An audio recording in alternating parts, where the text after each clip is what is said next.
Heading home from the Glacier Ridge 50K today down at Moraine State Park. Finished first overall in 4 hours, 52 minutes, 4 seconds, 0.5. I guess overall I did pretty good. I wasn't expecting too much today. I set up my Garmin Pace Pro for 5 hours today. So I was pretty much under it the whole time. I really wasn't expecting anything under 5. That's why I set it up for 5 hours. Just with the last couple weeks, some of the stuff that I've done, you know, Falling Waters 50K and the Pittsburgh Marathon, the last 2 weekends, I really didn't feel like I had the legs back under me, especially after Wednesday's training run where my legs felt like complete bricks. I was just like, yeah, I'm probably just gonna shit the bed and rain this weekend, but luckily I pulled it off. Weather was pretty good overall for me. You know, I probably got stuff hanging out my nose, but whatever. It was a little chilly this morning. I think 37 when I pulled in, and yes, 37 degrees on May 11th in Pennsylvania. It was a chilly morning. It did jump up pretty quick, I think into the 40s, like 42, 43. It's 52 right now. It's been up and down all day so far. It's 3:40 right now. So even though I finished it, well, we started at 7, so I was done by noon. I still stuck around for a good, 4 hours, watching people, talking to people, and having fun. The weather definitely has been hit or miss all morning, afternoon, whatever you want to call it. Did get hot for a while during the race. And then, like with me, the last 2 miles, I actually got caught in the rain. It was actually supposed to rain a lot more today, early on, at least the forecasted yesterday and even this morning. It was supposed to start, I would say, at noon. Yesterday it was supposed to start a little bit earlier, so I was kind of like, shit, this is gonna suck, because once it gets wet with those like 40, 50 degree temps, it's gonna feel really cold, and then you get like that hypothermic feeling. But again, luckily I only had to deal with that the last 2 miles. And I'll tell you what, when it did hit me that last 2 miles,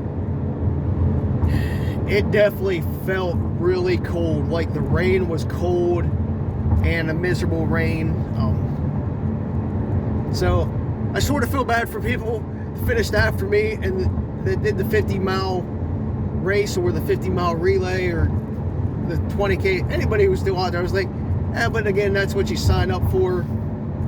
So it's one of those things. It's like, you just have to deal with it, and dress appropriately or bring the right gear. A lot of people were cold after the race. More so when it was still raining for that like hour period. You know, a lot of people going by the fire that they had under the pavilion, even though it was like misting in a little bit because they couldn't seal the top part off. But I don't know. But then it turned nice again.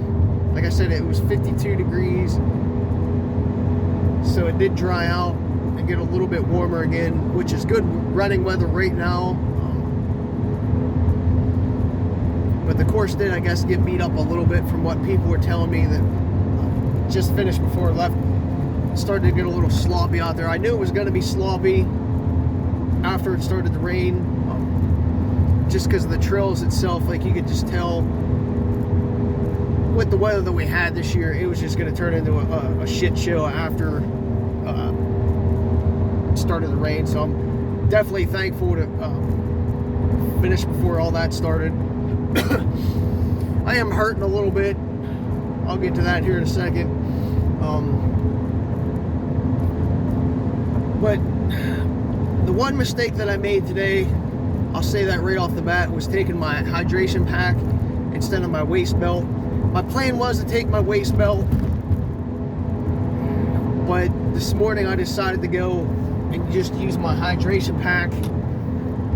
I knew it was going to be a mistake, and I still took it because I wanted to take some extra gear with me. I wanted to have my Blegmints, my rain jacket, and a beanie, like a moisture wicking type beanie, because if I got caught in the rain, or if my legs fell out from underneath me and I was out there for longer in that storm, I wanted to have that extra gear to stay warm and not get hypothermic.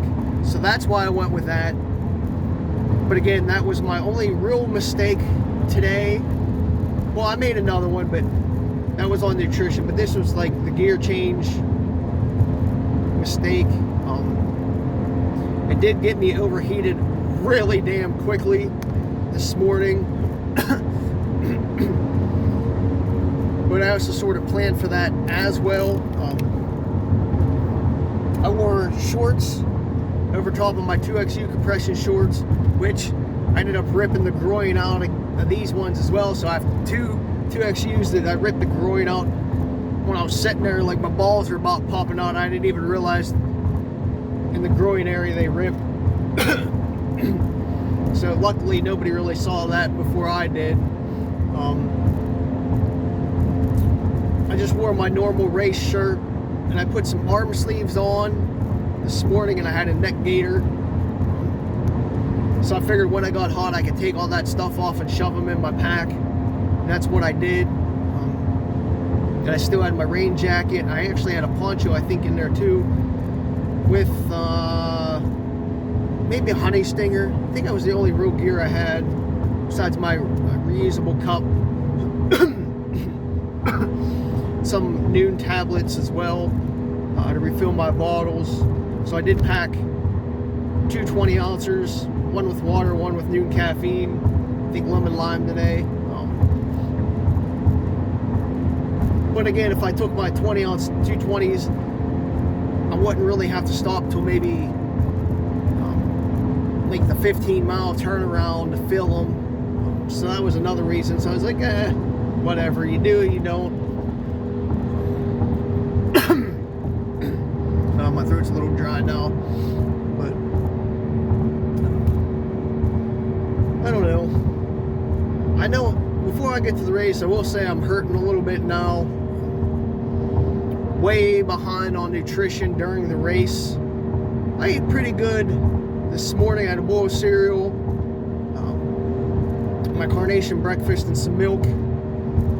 I had a new Go bar on the way to the race with some crackers. Then I had a Celsius with 200 milligrams of caffeine and a little bit of Gatorade. Did I eat anything else? Yeah, I think that's it on the way to the race. Just trying to stay hydrated and fueled early on.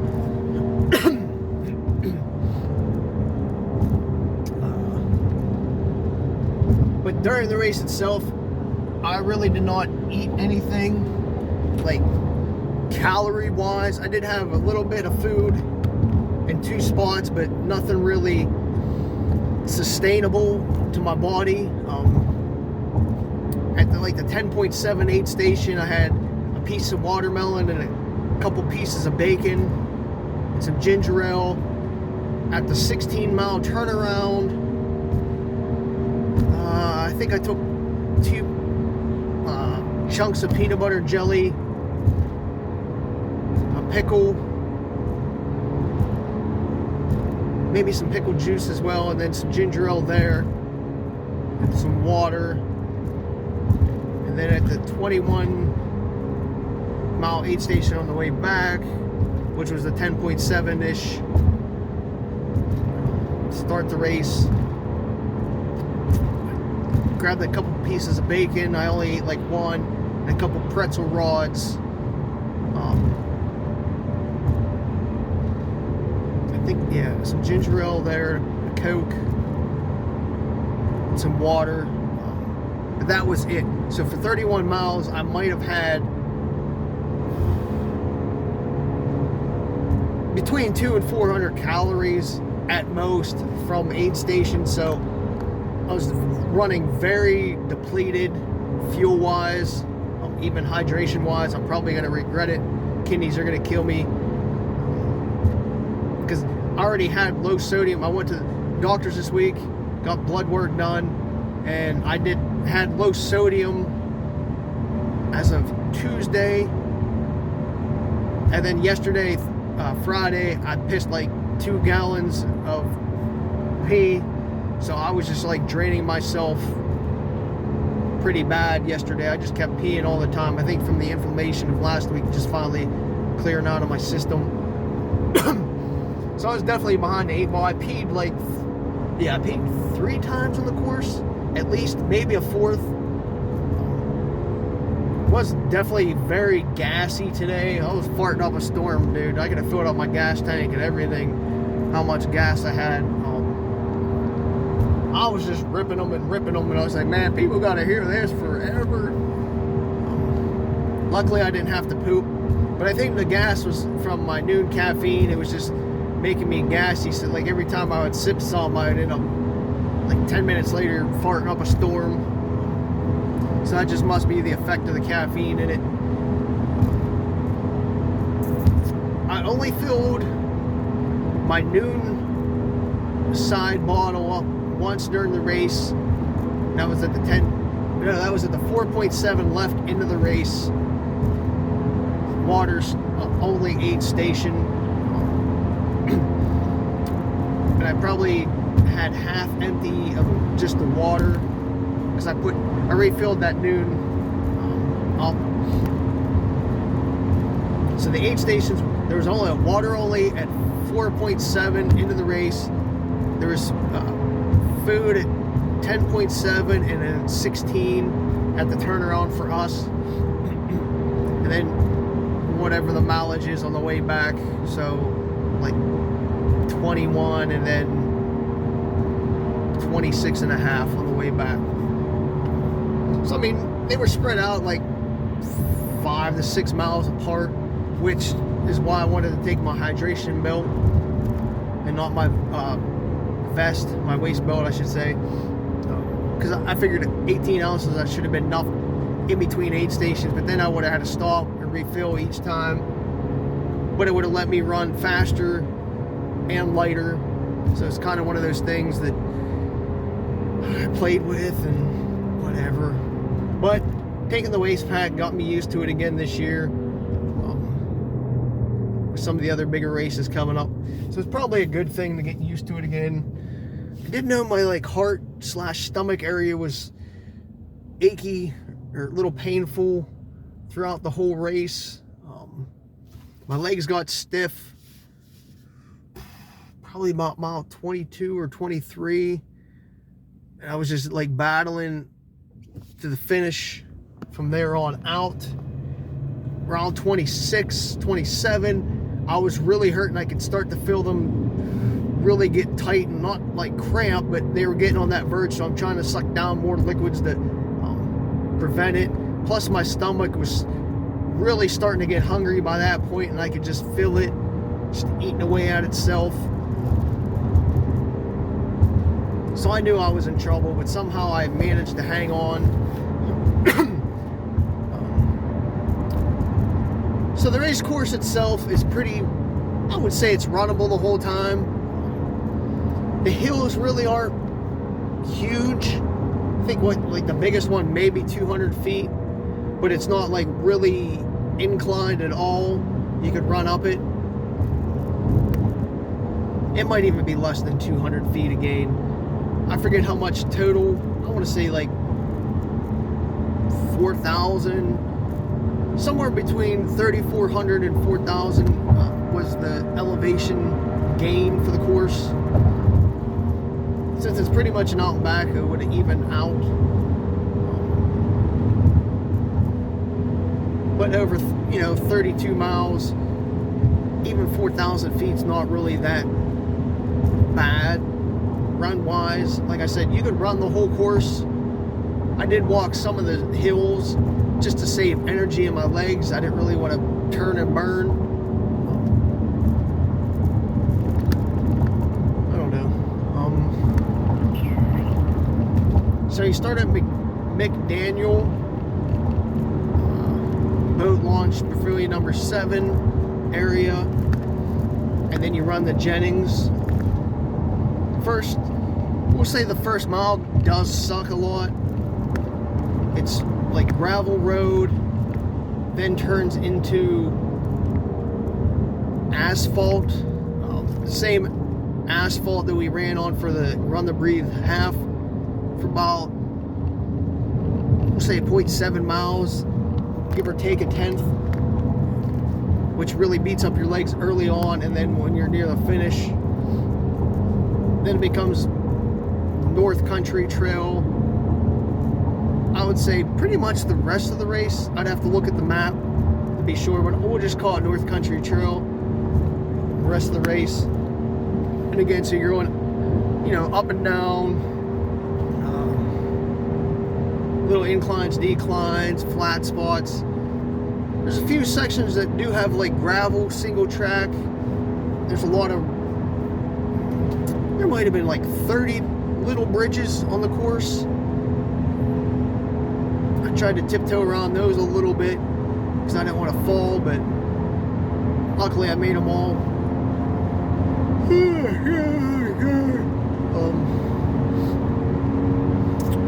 Let's see.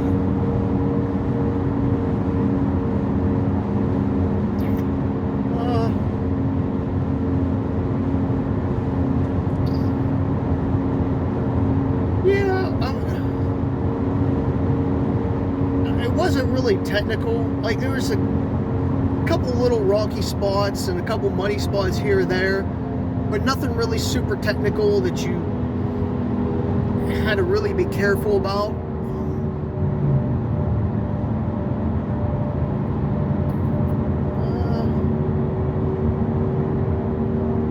I think there was some things to see. We ran around a couple like ponds or, you know, by the lake that I would have liked to have taken pictures of, but I just didn't have that luxury today. It would have cost me the race if I actually started taking clips or pictures during the race. I only finished, again, 4 minutes ahead of second place / first female. So if I would have taken pictures and clips, I definitely would not have finished first today. And I was cognizant of that, so that's why I did not do that. The first 10 miles, I ran behind Anna, the first place female, who finished second overall. I was just like, we were running comfortably, and I was like, running behind her, you know, being able to run comfortably and stay within myself, and then actually pay attention more to the Garmin Pace Pro lap pace. It just benefited me a lot more today, instead of, you know, blowing myself up trying to go fast, you know, jetting out in front. So that was kind of fun. Plus it was fun to actually run with somebody for 10 miles during a race, instead of being just all alone, besides the people that you do like pass here or there from the other races. So it did take the monotony away a little bit, because we did get to talk a little bit as we were running. But then when we hit that like 10.78 station, that's when I went out in the lead. She sort of got me to go in front.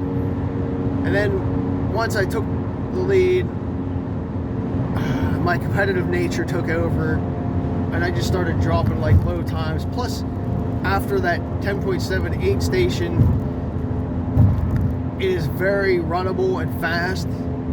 It's not as, I would say there's no technical parts, and it's really like beat down single track, double track, so you could really turn and burn then. And I was just like, all right, body just started going and banking time and shit like that, and just running hard. And I was definitely breathing heavy, regretting it, because I was probably doing 130, 140 heart rate with her, and then once I took the lead, I was doing probably about 160 to 168, I think is what I saw on my watch. So I knew it was going to put me in a bad situation later. I think we passed the first 50 miler at 7.5-ish, which was around some kind of lake or pond part of the course. But we did run into a lot of 50 milers and relay people from then on out to the turnaround. I don't know. I just tried to bank some time and see what I could do. I think at the turnaround I had 14 minutes was under my Pace Pro time, just because of that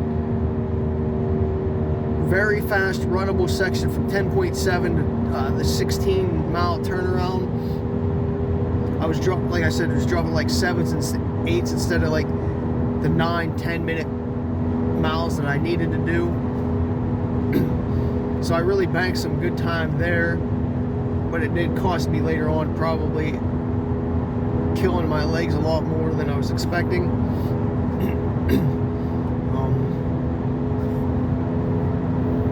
Let's see here. At the turnaround, which was 16 miles, within a tenth of that, not 15.5, it was like, I would say it was dead on 16 miles on my watch. So I knew the race was going to be a 32-mile ultra. I just put that in the back of my head so I could plan thoroughly for situation on the way back at the aid stations. That way I could know when I was actually going to hit them on the way back, because that's critical. She was, and it was maybe 5 at the turn around when I passed her. Well, I figured 5. I passed her maybe 3 minutes after I left it, but I figured she was only going to be there for a minute or two, so maybe 5 total. Third place was 15 minutes after I left the aid station, and I'm not sure after that, but it still felt good. That next runnable section, I was just using it to my advantage. Plus, on the way back, I knew what was coming, so I was learning the course on the way out, and that was another reason why I was hanging back a little bit, so I could actually learn the course and pick things apart, like where I could attack, where to take it easy on the way back. Just trying to play it smart, so when I did go into those bad situations or hit the wall or started beating myself up too much, I knew what was coming, so I could either rest or attack. Just got to be smart sometimes and do shit like that.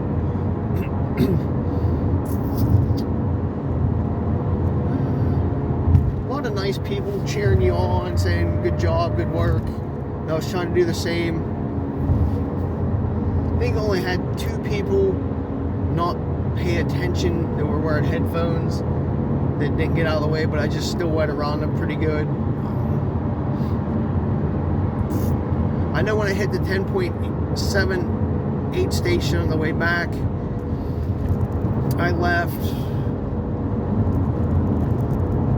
probably a minute-ish before Anna came in to that aid station, because I was on the switchback on the hillside. I was like, all right, so maybe I have 3 minutes right now, so you can't dick around too much because she's coming, because she's a really good, strong runner. So I tried to, from there on out, I tried to use as much energy as I could muster, but I was definitely losing that battle a lot. I know I had myself down as running the hills easier, and I had positive splits on the way back. Positive splits means that same mile on the way back, or the second half of the race, I'm going to be able to run it slower than I did the first half, and I knew that, but I actually needed that time today, because I definitely struggled the way back. That last like 10.7, ooh, I got gas there, but I know at some point I was dropping, I think there was a couple miles with like 11s, and I probably should have been doing 9s or 10s. So I did lose some time on the way back. Obviously, if I had 14 minutes at Jennings, or 15, I'd have to see. And I was only under my plan by 8 minutes, so I definitely lost 6+ minutes on the way back over my plan. But even with those negative split, or the positive splits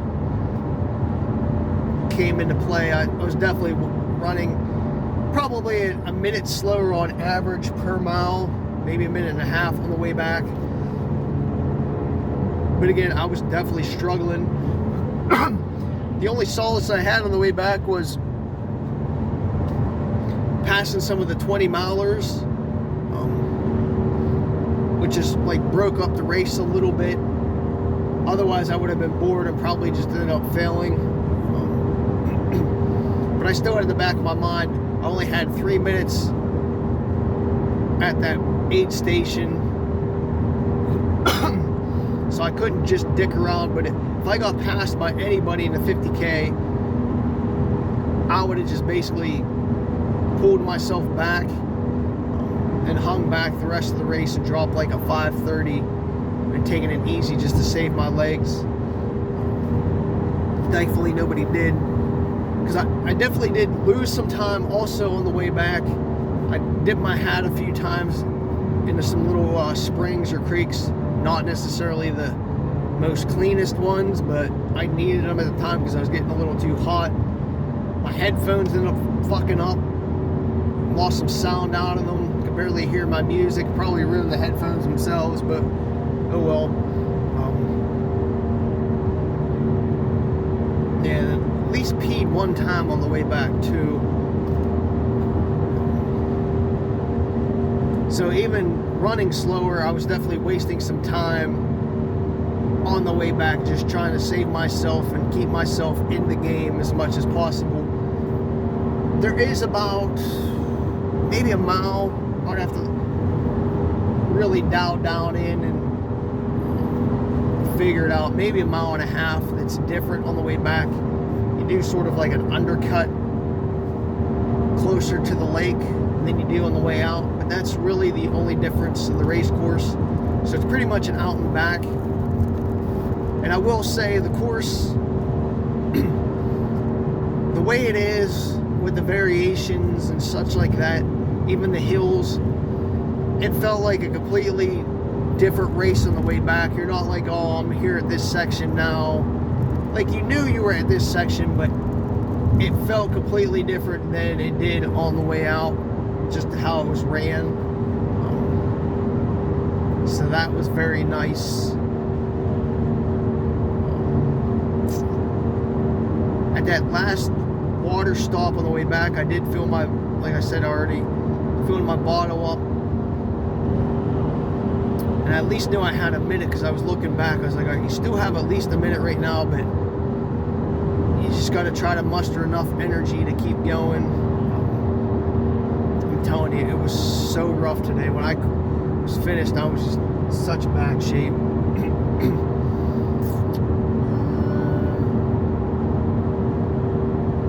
Not really much else.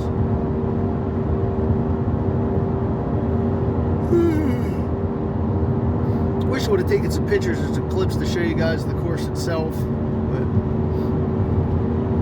it is what it is. It was a fun overall race. I enjoyed it. I got some kind of cool wooden, I don't even know what you want to call it, like stake looking thing. Then they give everybody who finished like a pint glass and a sticker. I'll have to post a picture to Facebook later. So it was pretty nice. I enjoyed watching a bunch of people finish, taking some clips, cheering friends on that came in and hearing their stories. I was definitely rough when I finished, because like I said, I was so far behind on nutrition. I was just basically making it to the finish line when I finished. And those last 2 miles when I got rained on really made it miserable. And I was shaking and everything. So when I finished,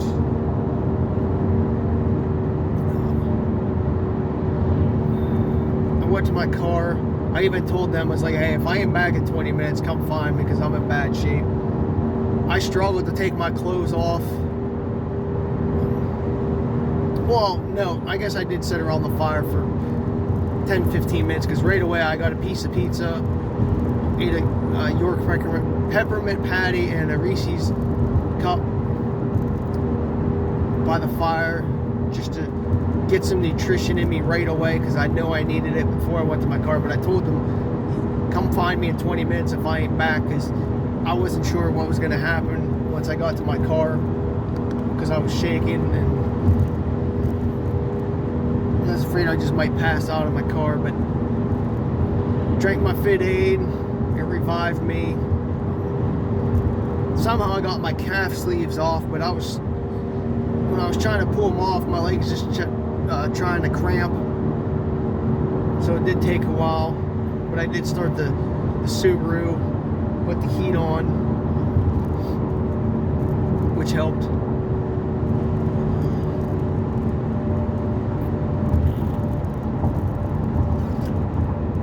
But yeah, I guess after I got some food in me and changed clothes and drank my Fit Aid, I wouldn't say I'm 100% yet, maybe like 70. My legs are still beat up, my calves still beat up. They probably took the brunt of it today. I do feel a lot better than what I did at the finish. Probably could bike a few or jog out some later just to loosen my body back up. I also took one of my ginger ales, my good ginger ale, and then a protein shake just to get, I want to get some protein in me and some sugars and carbs, so that's why I did that. Took a nice healthy poop after maybe like 30 minutes of finishing. I got that protein drink and that ginger ale. It just finally started flushing things out, which also helped. But when it hit me, this dude who was pooping right beside me in the bathroom, dude, he like shot shit on the floor. Like, I look over, like he literally, there was a poet, like a little diarrhea shit, fucking, I don't know what the dude was doing. So I'm watching, I'm like, dude, don't get that shit on me. So a little tidbit there, that you probably didn't want to hear, but good race story. I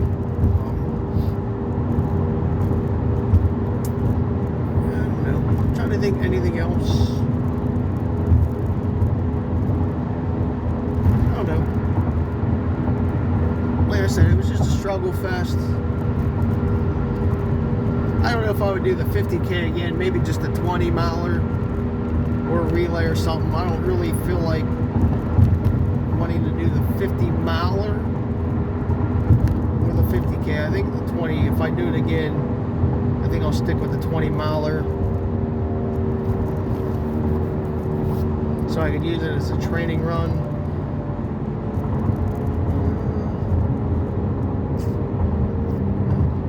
I don't know, I just think the trails were clear and clean.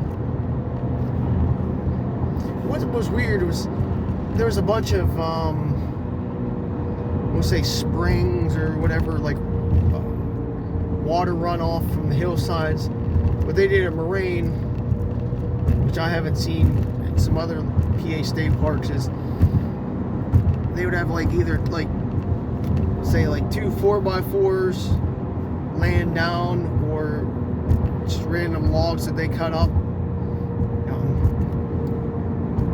And then there was like a gap down the middle so like the water could go through it. And then like the logs or the 4x4s or whatever they were using at that particular spot to keep like the mud and dirt from closing it in. So it was like a more of like a funnel through type thing. So you did have to watch early on in the race for those, so you didn't step down in them. Not that they were spaced out far apart, but you know, that 4 or 6 inch gap that they left in the middle, you know, you could catch a log, or if you're not paying attention, you definitely could trip on it. I didn't fall at all today, but I did hit a couple roots. They did make me stumble quickly, but I recovered, so that was all right. My feet feel fine, my toes feel fine. All around, it was a good atmosphere today. This is the first time I've ever ran the Glacier Ridge. I've been wanting to do it for a few years now. It just never happened because there's always something else going on this specific weekend that I couldn't run it. So I'm happy to get it done this year. Knock it off my list of races to do at least once. Did see a lot of familiar faces.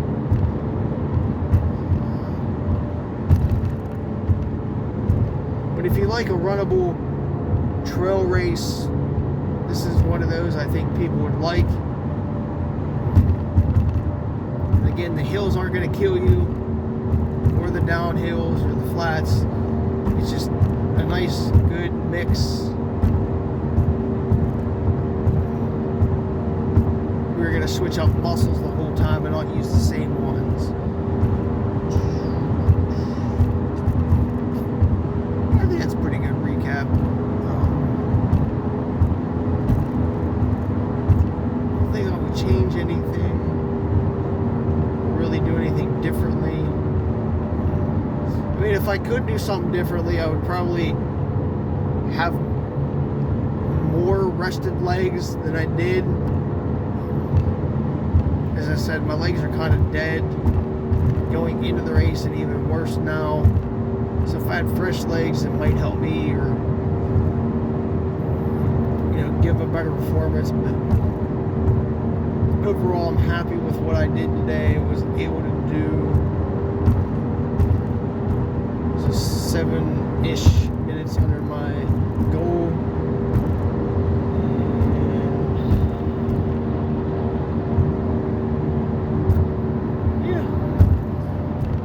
Call it my race recap for the Glacier Ridge 50K.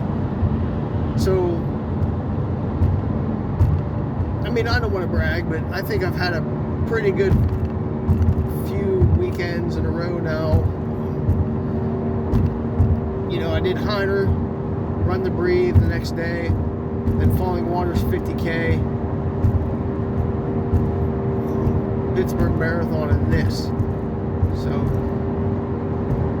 even though I won a couple of them, I still consider Pittsburgh a win as well, because it allowed me to beat Q, and it was under my time that I wanted to hit.